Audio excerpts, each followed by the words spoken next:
recently the teams we're seeing doing it, like Bilibili Gaming and like OMG, they literally rolled over and died as well. I was like, hang on, this is the team who try and fight their way out of a tough situation. Yeah, they respond with fists, but there were no fists to be seen then, and there hasn't been so far from BLG just yet, but we have swapped sides, and we are in the second draft. We have indeed, yeah. Bilibili Gaming are now on the blue side, banning away Zoe, Cogmore. There's the Cogmore ban, so we will have none of those first pick shenanigans once more from WE, and they will ban away Alistair and Camille again from Amazing J. Yeah, the Camille ban, pretty much out of necessity. Gangplank's the other top lane ban that we're seeing taken from Amazing J quite a lot, but never really in the first ban phase, or at least not from Team WE so far. Being on the red side does give a counterpick to the Team WE roster, and I wonder if that's ever going to be 957 in his wildest dreams, or will Shie just be the one who continues to get that? Now will be the final ban from Bilibili Gaming. Look back towards WE now. 957 was an absolute monster on that now, especially if Bilibili want to pick up the Gangplank again for Amazing J on the top side.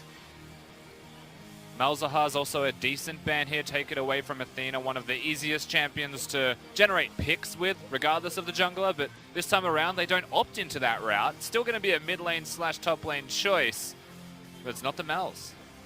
No, it is not. It is the Vladimir, actually, towards Bilibili.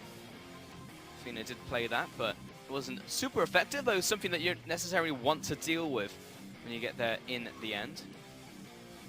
So far in this series, even through the bans and the picks, we're yet to see the Jarvan crop his head up at all. There was in the second ban phase of game number 1 from Team WE. But with an early Sejuani locked in by BLG, the jungler 100% cemented.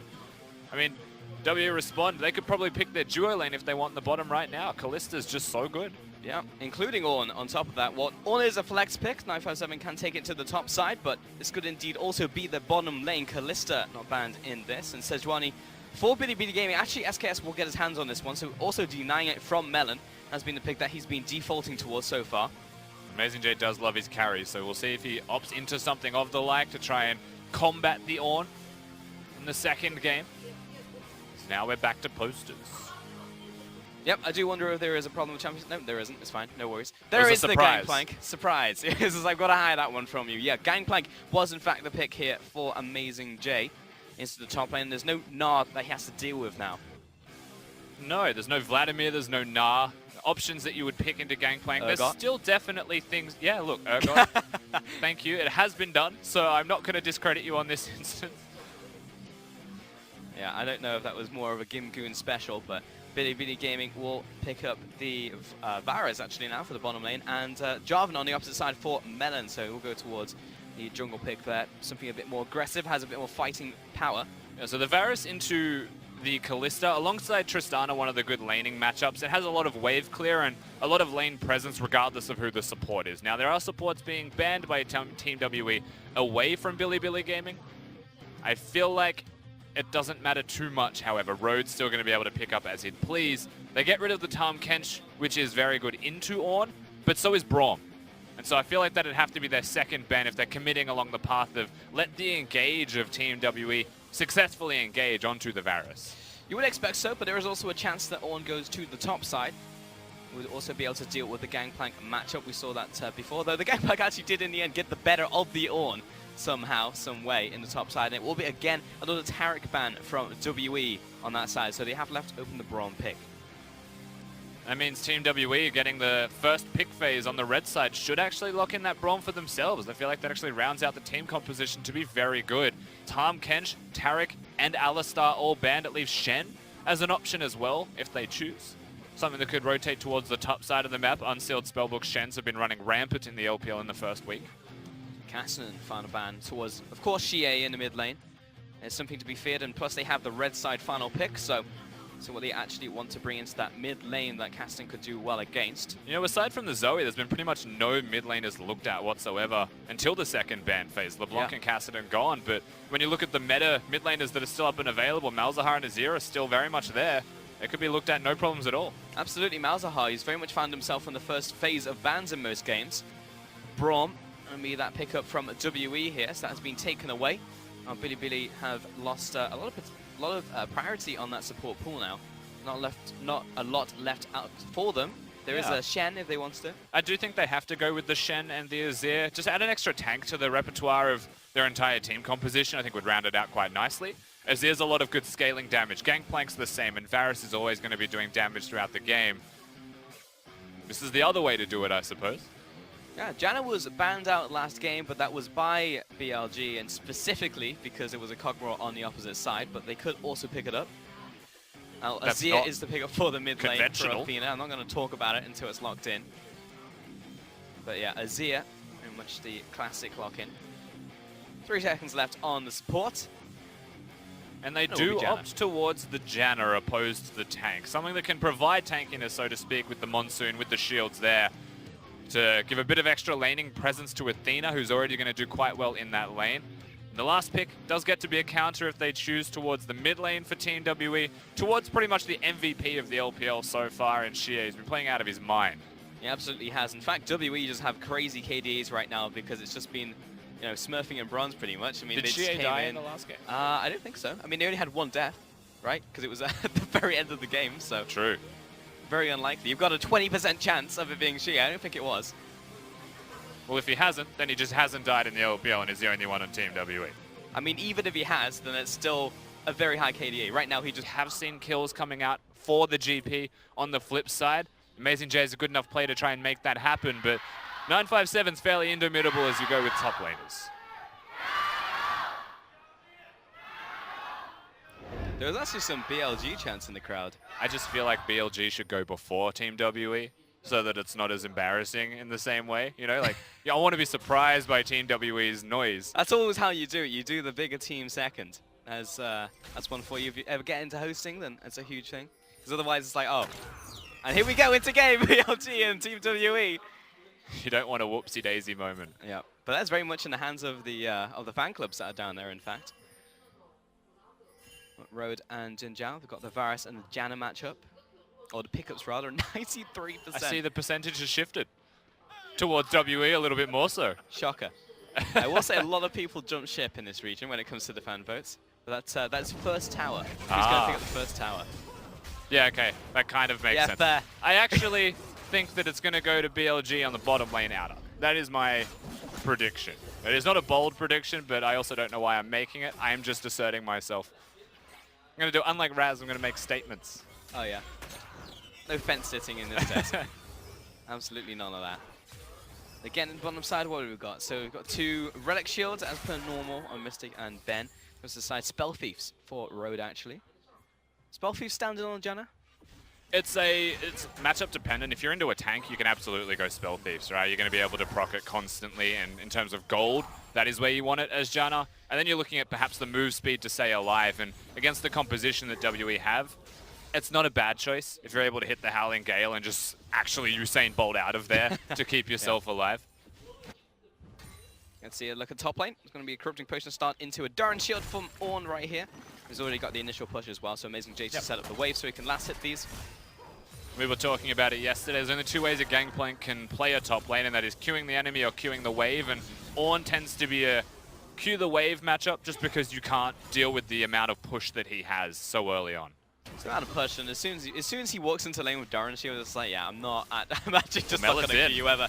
Instant flash away, and a cleanse as well. Athena keeps doing that. Every time he sees the enemy jungler, he just mashes both of his panic buttons and runs away. Yeah, the cleanse wasn't necessary. I think he just expected the knock-up to hit, perhaps, and wanted to cleanse flash his way out. Yeah, if it was a QE flash from Melon. Yeah, but he's all right in the end. Both summoners are gone. SKS has no health. He's not nearby, and they haven't spotted the Melon, who definitely just saw SKS recall, so he's coming back. Melon is en route, and he's in place. Flag, drag, knock-up, auto-attack, and, I mean, who could have expected that one coming? A repeat gank there from Melon, first blood. That is actually clinical from Team WE, going to the same lane where they get the summoners from before, but I didn't expect it to be a dive. I didn't expect it to be that aggressive, but still super well done from them. And the real reason that that is allowed to happen at all, which is super cool to see, is they've got a minion dematerializer on the rise, who on a cannon wave, killed the cannon, and then they just dove with the cannon, so there's going to be a wave there. Very good timing from them. Results in first blood. And Melon is actually starting to get to the point where he's able to temper his aggression and his defense. Like, he's integrating into the team very well, and this is, what, like his 3rd, 4th game on the team? 4th, I think, right? Yeah, 4th they got the 2-0. So, yeah, Melon is actually doing exceptionally well to get those kills over to his laners, and they can do the rest. The one thing that we have noticed from Melon is, whilst he doesn't often make very active and constant plays, when he does, he's diving. Like when he does make that movement, he is so far into that decision that no one's going to slow him down and stop him when he's got his stride on. That's KS. He's located Melon. He takes away his Grump. Melon isn't particularly happy about this, though his bot lane can't react as they are pushed in. So Melon has to flag and drag away. Yeah, he's a level down, so the smite was at a disadvantage for WE's jungler. He made the gank, so that wins the middle lane, but SKS actually makes a very smart move and goes into the jungle and tries to change the tide of what has been happening in the first game, maybe make some extra proactive steps. He's getting into the jungle there, but I'd like to see him start trying to affect these lanes. I mean, bot lane's already pushing, so fair enough, but mid lane, I need to try and do some catch-up work there. Top lane is actually consistently being shoved in because 957, while he's on, into a Gangplank matchup, so potential to see him go up there.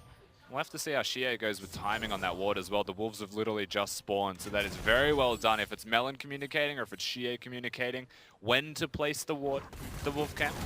They get vision now of if Sejuani wants to show herself on that side. Instead is doing Krugs, but through process of elimination, kind of is on the bottom side of the map after the invade. Isn't it Raptors because there's already a ward there? Isn't it Wolves? Is either in bases or at Krugs. I'm getting very concerned about the top lane right now as we get the coin getting picked up by Amazing J, so the banker flank is in play, teleports back towards the top lane, but this is a big CS lead right now, and he will maybe get 3 or 4 minions from this next minion wave crashing, but that's still like a 20 CS lead of not like an 18. That's 3 minion waves that 957 has. Yeah, it's an unreasonably large deficit for 5 minutes into the game, Paul. Something has happened up in that top lane to shift the tides. You don't expect the GP to be winning it, but you also don't expect to double his CS at 5 minutes as an Ornn into a Gangplank. Gangplank's just really difficult to take down and kill, and all I've seen so far is that was a teleport Ornn somehow, is actually just pushing him in. Gangplank under turret. Surely he can't miss that much CS. Yeah. I mean, the most depressing thing, and now he's got the coin, so at least he gets something from those missed CS, right? But the most depressing thing is he went back with not quite enough gold to finish either the Sheen or the Face, so just picks up an item of both of those items. And you could be 10 odd CS down because your your Klepto will make up for it. You've also got the coin there, as you mentioned, so a bit of extra gold income, and then the Q. So he's trying to make as much money as he can to compensate. It's just that the difference there is so substantial that I don't think it'll really ever make up that difference until we get to 15 to 20. It is staggering, but now we just want to see him at the very least just try and even up that CS. Gets to the point where it's only going to be 20 difference between them instead of getting worse and worse and worse. But we'll see how that one goes. SKS hasn't even touched the top side, but there are many, many wards up there. There is a control ward, got a crowd going down, another ward in the jungle, so pretty much wherever SKS goes, he is being tracked. There's the teleport for Shie into the middle lane as well. Right, starting to change up those things. There's another minion dematerializer on the cannon, and you can see how straight away he has control of mid lane. He has the push, and he's able to time that now where if he wants to assist his jungler, he can, but he's going to go pick up the blue buff instead. So SKS with a well-timed decision to go into the enemy red buff, knowing full well that no one's going to be there to stop him, even though Shie has control of mid lane. Yeah, it is good. Again, bot side control goes over to WE here, though they haven't placed down that many wards. First dragon of the game will be Mountain, which is another very valuable first dragon to have in the game. 957 walking back up here. Let's see how he plays this laning phase. So we haven't seen a bunch of it, but I think he's just constantly using his Bellower's breath here. SKS has spotted him, but he just dashes away. Walks it out. There's no crowd control from a Gangplank unless the keg hits or if the ultimate's used to slow him. And with a full health Ornn, I mean, it just pushes him back, maybe alleviates some pressure for AJ to try and farm the wave out, maybe reset some control and tempo in that top lane 1v1. It was more of a, I have the red buff, let's have a look. Yeah, let's give it a shot. I mean, 957 at the very least, maybe they burn his flash, maybe they burn his ultimate, but so hard to kill Ornn. He's just resumed position in front of Amazing J's tower. Yeah, and Melon has immediately responded. He's on the bottom side at the Krugs. That sets himself up for a bottom lane gank or for the enemy red buff with the vision that they've got. Kalissa's also throwing some wraiths out to have a look down there as well. As far as timing goes, if WE's bottom lane has 30 seconds, if the clock doesn't turn yellow on that red buff, then it may work out for them. It's just that Melon's wasting a lot of time. Yeah, we'll jump onto the dragon though. He's level 6 and has Stalker's Blade in a long sword, so he should be able to solo away here. But she is going to come down and help him anyway. Yep, is the slowest attacking dragon. Oh, going to be an ultimate from Amazing J. He's got SKS here, but he's coming in from the bottom side in the river. It's going to be down on his ultimate, but while he gets the stun, 957 will force a flash as well. So Amazing J now has the flash advantage. They gave it a red hot crack pulse. I like that they gave it a go. And unfortunately, trying to take down an Ornn is not one of the easiest tasks that you'll ever do on Summoner's Rift. 957 still controlling. Yeah, he's just going to jump on Amazing J, and that's essentially the lane. He's got the Grasp of the Undying, so every one of these trades is going to make him more and more healthy. Amazing J will probably take a drip back to base. But now there is the opportunity for SKS to try top lane again in a little while, because there is no flash there. And there's Road jumping on top of him, flashes, ignites, and then comes Athena, sweeps up the kill. Yeah, I didn't want to comment on it until I saw it, but I had a feeling that Road, by playing Janna, by having Ignite, and by having Aerie, was going to be one of those guys. You know, those guys that nobody likes, that maxes W and has Ignite as Janna. That was a lot of damage from Road just there on the melon. Does 100%. Rip him apart. 100% of W max Janna. One of the worst. Gave him some boots early as well, 9 minutes and 30 seconds because of the assist, so it's a nice little bonus to get, not just the assist on the kill, but move faster back to your lane. And again, Road getting caught now on the bottom side, and they know that he doesn't have flash, though he just popped the Monsoon. In comes the Fate's Core, he pops the perfect timing. is in. In comes SKS. Does he have the ultimate? No, he does not from the previous engagement, though Mystic may fall anyway. The knock-up still connects. That was a long-range tornado. And I understand what WE were trying to do. The no summoner spell's there for Road. You can 100% look at him, try and take him down. But the perfect timing, the stopwatch was available, and he survives for long enough that SKS comes in, and Jin Zhao was freely hitting the entire time. WE, they overstep their bounds. They try and take something where it backfires. And now BLG get that turret. And frankly, just props to SKS, because he was in the right place at the right time, comes in for the counter gank, gets the kill, takes the tower, first blood tower as well, and this is now a lead to Bilibili, the first one they've had in this entire series. And all 93% of you WE fans are wrong, and I was right. Well, they still have to win the game. Oh, that's no question. That was the first tower. You're absolutely right. You were the 7%. Even called the tower. Fair enough, Rusty. You win this round. I'm actually trying not to make a joke about Raz there for no particular reason.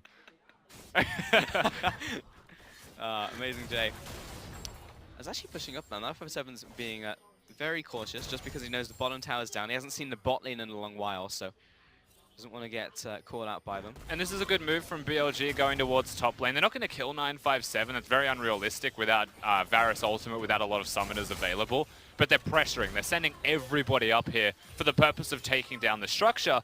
Now, 957 has got the horn. He can sound that to clear the entire wave if the rest of his team doesn't make it in time. But best case scenario is he saves it. He uses it to actually engage when they finally get here. There's also SKS, but they weren't able to execute the dive fast enough. So Melon has arrived, including Cavalry and Ben and Mystic. So now 957 can be relieved of duty, go back to base and walk towards the bottom side. In the mid lane, though, she has been pinned down by SKS. Athena sending up that one, but it's a dash back. Athena's going to catch him as soon as he comes out of this, but it's slightly mistimed on the Conquering Sands. Yeah, I don't know if they were going to kill him even if the Q connected. Xie survives, but that was very clean from BLG. Azir shifting him into the Sejuani ultimate. It looks super clean. The damage is good. The control they get of the middle lane is also great. But it was an Abyssal Mask Rise. He's super tanky right now with that single item spike already on the board for the mid laner of Team WE. He does walk away. He does, but he had to use the stopwatch for that privilege, and he's got the ultimate down on top of that. So still an advantage to Bilibili, and they're just being way more proactive in this game, which is exactly what we wanted to see. They clearly went backstage and said something and came with the right game plan. So what are you doing, stuff. bro? How Road just walked up to Melon and Ben, comes in with a W, and he's just like, what are you going to do? That was the closest thing you'll see in a professional game to a tactical int, ladies and gentlemen. I'm not actually sure why he stood still and tanked the Gromp in range of Brom's Q. Alas, he did it. He has paid for it with his life, WE, and now threatening top lane. Well, I'm glad someone put him in his place, because he can't be allowed to keep getting away with it. Oh, he deserves it for what he was doing just then. Yeah, Janna players who max W do deserve that. Now Mystic will push the top tower. And pushing this one as well, but Jin Zhao, he's got no support because Bro died, so he's just sat here in a bush, waiting for support to arrive so he can push up to the tower. Hello. Road's on the way. He's very quick with his boots of mobility and the fact that he is Janna, so he's going to stride on back, and now he's going back to the jungle. So Jin Zhao, for about a half second, thought he was able to walk up to this turret, but it's already gone. Yeah, it's already gone, and Road's left him again, so Mystic and Ben will take the tower, even up the tower trade, all in all. And Shane now also gets priority over the top side of the map, which includes a newly spawned blue buff. And Herald. They're doing it simultaneously.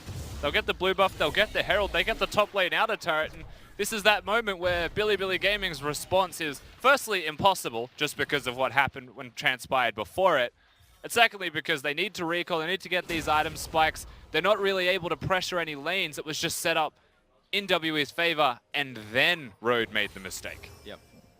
Which is just, you know, very bad in that situation because W picked up absolutely everything on the top side of the map, and they got the Dragon early on top of that. Ocean Dragon spawning in 30 seconds, and WE can now just move back towards the bottom side if they want to try and control that. Still have the duo in the top lane. You could look towards bottom. I would actually hope that they look towards the middle lane and utilize the Herald for that in some way. If they bring the Kalista and Braum about and have Jarvan nearby, it's one of the hardest turrets that they will be able to crack just because of Azir's wave clear. Where I feel like, yes, Gangplank has wave clear, but you can mismatch the long lanes with the AD carry and support there. 957, he's alright. Yeah, he screams angrily, and SKS says actually, maybe not on this one. He'll just resume farming in the bottom side. He's already gone for the initial Iceborne Gauntlet. Yep.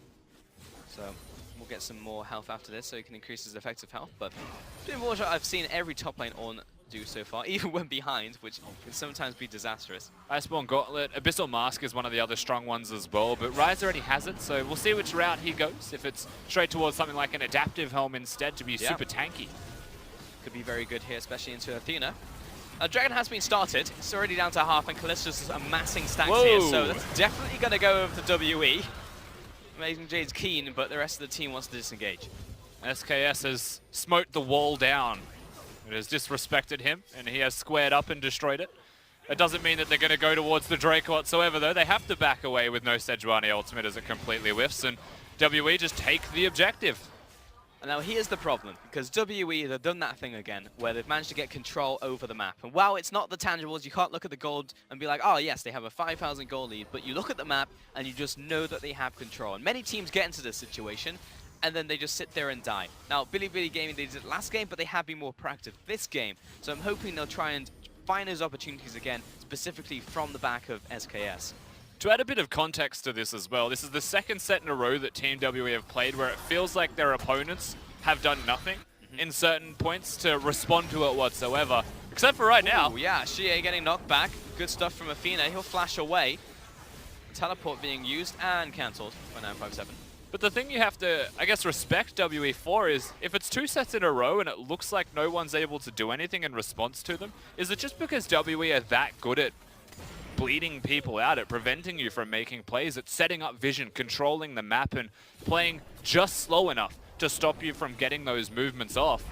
I feel like that is starting to become more and more prevalent as Bilibili are making desperate moves to engage, knowing they have to, and I don't disagree with the sentiment behind it. The execution has clearly been a little bit off. WE is threatening mid lane now. It's definitely true, but at some point you do have to try. That was a zoning ramp as the Herald comes in. The LG are able to defend against this one push, but it was the mid tower that already went down. Second mid turret's at half, and WE got what they wanted. Yeah, they already got the mid lane outer turret, so they're very happy with this push overall. The Herald was successful. They used it exactly the way you'd expect them to break one of the hardest structures. Now, they can go towards the bottom side of the map. It's only 17 minutes into the game, and normally, with a lead that feels big, there's actually not a lead, by the way, when you look at the gold across both of these teams. It just feels like W are in complete control. I think that bot lane outer turret is a very viable option for them to try and keep the Gangplank down, kill him before Baron's available, and they can't go down there. Yeah, now, Dragon will spawn in around 4 minutes from now, so there is a chance for them to do that, but as you said, Baron going to be a thing shortly. Jin Zhao and Road actually manning up the top side. Let's take a look at some of the item builds as well, because Amazing J has finished up his Trinity Force. We've got Nash 2 from the mid lane. Again, the classic Gwynsu's Rage Blade in the bottom lane as well from Jin Zhao. They are hitting those item spikes, but probably when we get towards a Baron fight, or when we even get towards the next mountain, we're looking at second items from WE. It is just very surprising to me that I'm looking at the gold difference being 400 gold. There's an extra turret to Team WE, and it feels like they have more CS across the board, which they do except for the jungle position. Yet it's only 400 gold the difference. Yeah. And I'd feel like a lot of that is Gangplank. I was wondering how much of it actually is Gangplank at this stage. Probably, actually. I was trying to think maybe the supports, because I'm looking at the items, it seems like WE, maybe it's just the fact that they've gone back to base and picked up items, but look, they are slightly further ahead in terms of item build, so I'm like, what's going on here? Is this literally just it could just be Amazing J. Trinity Force obviously being a very expensive item, he has that, and a Core Fields. So he's got a lot of money in terms of itemization, even compared to 957, with the Iceborne Gauntlet working towards the Abyssal Mask. But it is the Bank of Plank. He's got the coin, Kleptomancy, and he's got his passive as well from Parlay. I'll probably go with yes. And 20 minutes into the game. And it's not a coin Janna either. So not a lot of extra income coming from the support position of BLG. Yep. There you go. Let's just assume it's game playing. We'll roll with it. That's a second item from Xie. Come on. Like he's got 2 items. Bot lane's about to hit 2 items. Top lane's very close as well. They're hitting item spikes for sure. And as far as strength is concerned, you know, we mentioned that the gold lead was there. It's starting to stretch out a little bit more currently. It does mean that they can still fight. They feel much more empowered. A Blade of the Ruined King is a big item spike, but having the Zeal with it helps a lot more. Extra move speed and attack speed with the Berserker Greaves. So Kallista's super strong. Ooh, knock up in the mid lane. Athena, good flash. And the cleanse as well at the very end of that, just in case. It does that every time, but this time that actually did work out. He threw everything in the kitchen sink into trying to get away there, Athena. He does live, but the pressure starts to mount from Team WE. We're at 20 minutes. Xie has teleport, and they are threatening the Baron. Bot lane. Oh, she is getting aggressed on by Amazing J, who's going to pop the ultimate. Now, I don't know if that was intentional, but she does find it hilarious. It was a party Zonias. It was a stopwatch, though, so it was clearly a mistake. I immediately looked at Amazing J's items and was like, does he have a Zonias? Is he messing with us? No, I was looking at Xie because he was just busting up laughing. It's like, what are you doing? Let's hope he doesn't need that stopwatch in the coming fight for BLG. You know he's going to now. Because that is super tragic. He was winning the trade as well, forced Xie back, and that's a good, promising move to the side of BLG if their split push is able to control and handle the 1v1. It is unfortunate, especially because Mountain Dragon's spawning in 20 seconds. Baron's going to be objective, no doubt, shortly. In fact, WE have already made the first steps and started to ward it out. So, combat ready, everything is something that you want on your side. He's even picked up the Ghost Blade, that being Amazing J. Yeah. WE have a Mountain Drake, and there's another one spawning in 5 seconds. So, if the game plan is to secure a Baron, I would definitely say that this warrants them moving over to the Mountain Drake as a high priority objective, once again to make their jobs easier when they then transition back over as SKS. By SKS, yeah, it's right onto Melon. He's taking a lot of damage, but he goes into his own perfect timing stopwatch, and he'll jump right on top of SKS. Maybe his dying breath as Athena will finish him off. Fate's Call comes in, and Mystic looking for the re-engage, but out goes the target he was looking for. Ben has to flash out. Now she has turned up to the fight. Turned around back onto Amazing J. Ben just gets executed by the Parlay though, and in comes Death's Daughter enhanced ultimate. Xie is going to have to again. Zhonya's ultimate out. Mystic and 957 on the front lines. He dashes away but also falls. And BLG get a massive team fight win. They do get the fight win. They turn it around directly next to the Baron pit also. Only Xie and Mystic alive means that they cannot come over. They cannot check this pit, or they risk dying to SKS because he's a tank still. He shouldn't take too much damage to this. Jin Zhao should actually be the one tanking it right now, so they can secure it. Road doesn't have the Monsoon, but they get it. There's so much damage. Mistake from Team WE. They get caught out of position, but it was proactive by BLG. They actually get the fight. They actually get to make the play, and suddenly look how the game changes. And frankly, it was really just from SKS right there. He tossed the ultimate. It was like, perfect. Well, that's the engage. There it is, right onto the enemy jungler. The amount of damage that's followed up with it as well. Road comes in, is able to secure it. Of course, he's got his eyes set on the damage. Jin Zhao also connected with the ultimate. And Athena has been consistently hitting that entire time, playing very well in the Azir, but to scale it up and to secure with those items. From this point, they probably shouldn't have even gone in and made that play in the first place. Yes, it forces a flash, but so does Ben immediately afterwards. And WE to spend this entire time responding. Xie also should have just ult Zhonya's his way out at that point instead of flashing the wall. So WE just consistently making mistake after mistake. It gives everything to BLG. I wonder how big this Baron power play is going to be, because you have to expect it's going to be rather large as they already crack open the mid lane tower. 957's actually the top lane. He's not assisting the team right now. That's another great ultimate onto Ben, and he goes down instantly. Bilibili Gaming, they're actually riding this one all the way. 2 towers in the mid lane, now starting to siege the inhibitor tower, and the recall has just started from 957. No time to put up the door for Ben. He is gone. Amazing J, and they go in one more time to find Xie. Zhonya's, but there's no ultimate from Xie, and he'll just fall as well. This is a kill, a tower, a kill, a tower. But the question is, how far can he keep on going? It doesn't look like they want to stop Pulse. They're continuing to pressure. The minion waves are there. They've got the Baron to empower them further. Even Redemption thrown down. And WE, if they put one step wrong, another person dies, and this could be a Nexus turret, maybe even more than that. And BLG in one push could end this. Mena's gone for the engage, and they've gone for this one proactively. Road, he swapped the ultimate there as well, and another kill over to BLG. WE, they may actually just lose the game right here. It does look like they're about to lose Pulse with 2 minions left standing. WE with only 2 members left alive. They just pushed in one fell swoop and they end the game. I actually cannot believe what I'm watching right now. In one single push, they've gone from outer mid-turret to the Nexus, and they're on it itself. Down goes the Ornn. They've done it. BLG will take game 2. Things that I didn't expect.